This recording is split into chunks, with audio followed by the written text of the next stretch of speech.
The documentary that you're about to watch is about an ambitious trampolinist whose goal is to join the 2016 Olympic Games. Hi, my name's Russell. I'm 35 years of age and I have taken up trampolining over the last 2 years.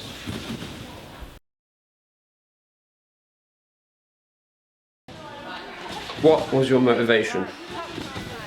Okay, so originally, after seeing Anna Dougernanzi from Germany compete in the 2012 Olympics, and obviously noticing that she was, mid-30s to early 40s, obviously that pushed me to get into trampoline in the first place. Now, obviously, everybody has to have something to aspire to, and myself thought, do you know what? Why not go for it? If she can do it, why can't I? So obviously, the push was like, right, the pipe dream was the Olympics, to say, right, 2016 at the Olympics. I mean, obviously, the more work and effort you put in, the more you get out of it.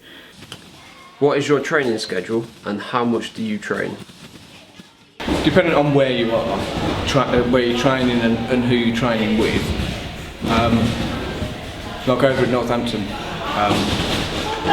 the level of competitors that they've got there are way above me, and they're doing stuff that I've got my fingers crossed that I'll learn in the next 12-18 months.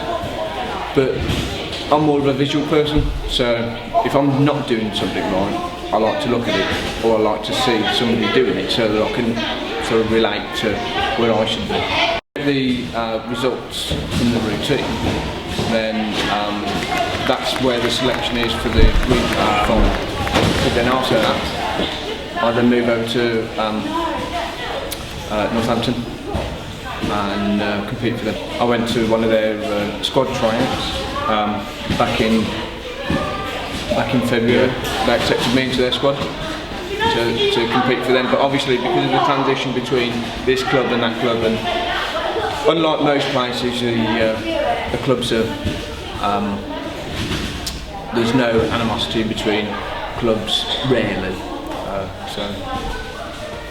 so all very, harmonious.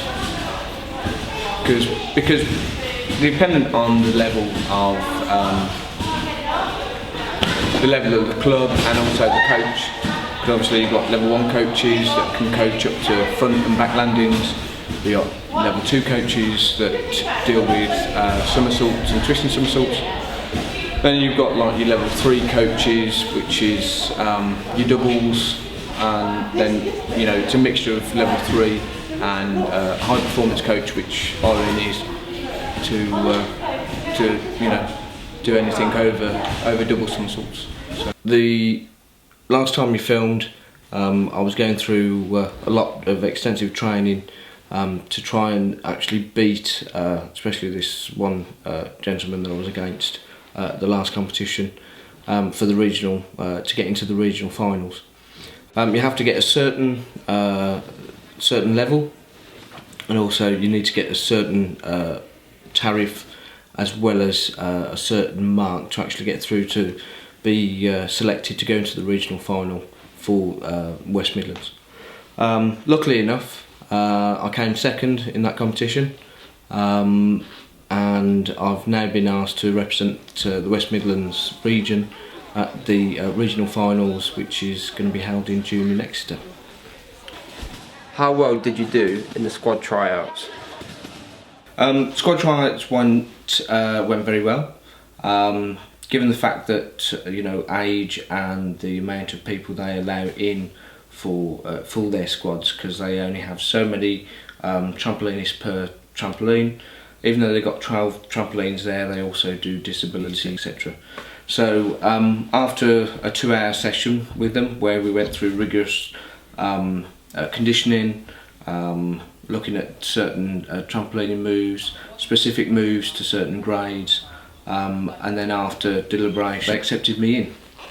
So after being accepted there, they asked how long I could actually train for, and given my circumstances now, I train a Monday night for 2.5 hours, Tuesday night over at rugby for 3.5 hours, over at Northampton again on Wednesday for 2.5 hours, Thursday rest, Friday 2.5 hours, and then Saturday for 5 hours, and that's switched between Northampton and rugby at the moment. What motivates you to continue doing this? Motivation is that the moves in which I'm learning now, which are double somersaults, double twisting somersaults, it's the flight, it's the buzz that you get. The higher you bounce, obviously the more time you've got in the air, and it just gives you more motivation to want to do more. So, and obviously seeing what I used to do up until what I've done over an 18-month period, just makes me more motivated to want to get into doing triple somersaults. Do you have any fear of injuring yourself? Yeah, I mean, the older that you are, the more fear that you have. Obviously, a lot of the young children at the moment, they'll go and throw out any type of moves, any twisted moves, and don't really worry about it. And most of them sort of bounce back and get back up. Obviously, the older you are, the more prone to injuries you are, because obviously you've got that fear. So there's that, that stops you. But at the same point, it also drives your determination and can give you it gives you a buzz. So even though I've had injuries in the past trampolining, it doesn't kind of deter me. One of the girls that I've trained with recently, doing a move that I'm practicing at the moment, and she's popped her elbow out and it's all bruised and everything all underneath the side here. But it's the nature of the game. You're throwing yourself up into the air to do all these different types of moves and hoping, fingers crossed, that you land on your feet. Do you think that your age will affect you? When I'm in the trampolining hall, especially at Northampton, it certainly gives me obviously a different atmosphere because it's dedicated to the sport. So once I walk in there, all of a sudden I go from 35 to 18. Most of the competitors that I'm bouncing alongside and training alongside are between the ages of 7 and 8 up to the age of I think 19, 20. So I'm one of the oldest competitors that they've got, but training wise and session wise, you don't get treated any differently. You might get a few of the kids sort of ask how old you are, but apart from that, you all get treated the same, and obviously the only thing different is the fact that I can probably bounce a little bit higher than some of the kids. How supportive are your family? Family, yeah, it's a big. Family's a big part of my life anyway.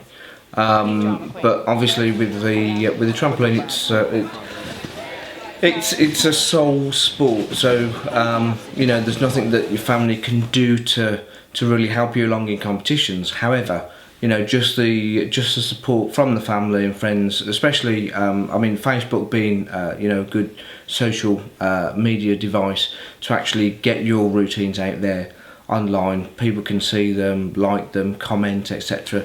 And they're always commenting on the progression that I'm making. And that's kind of what I'm doing with Facebook at the moment. Is whenever I get a chance to take any video clips, etc. Not only is it for my progression, but also to show friends and family online of my progression, because some of them didn't think that I would even make it halfway of where I am now, let alone take it on anymore. But obviously they're backing me a lot more now. What sacrifices have you had to make? When I first started doing the trampolining, prior to that I was doing boot camps and all sorts to try and get the weight down. I've given up smoking for the last 3 years, and I did lose 2.5 stone with Weight Watchers, but then started to sort of, you know, put a little bit back on. And I wanted a sport that would not only keep me fit, but also something that I enjoy. Because the boot camp, you know, you go out, yes, it's quite motivating, but obviously you're out in the elements, and you know, you come back filthy all the while. So doing trampolining, and obviously the amount of trampolining that I've done now, I've lost well over nearly 1.5 stone. And obviously with the training that I'm doing now, it just means that, you know, it motivates me more because I'm now seeing more definition, a top line, more definition in the legs, etc. So it's a win-win for me. What trophies have you won, or awards have you been given? Okay, the trophies that you've got pictures of are trophies that have been won over the last 18 months. Because of my age and because of the category that I'm in, means that I don't go up against too many competitors. However, you know, it's always nice to pick up first prize.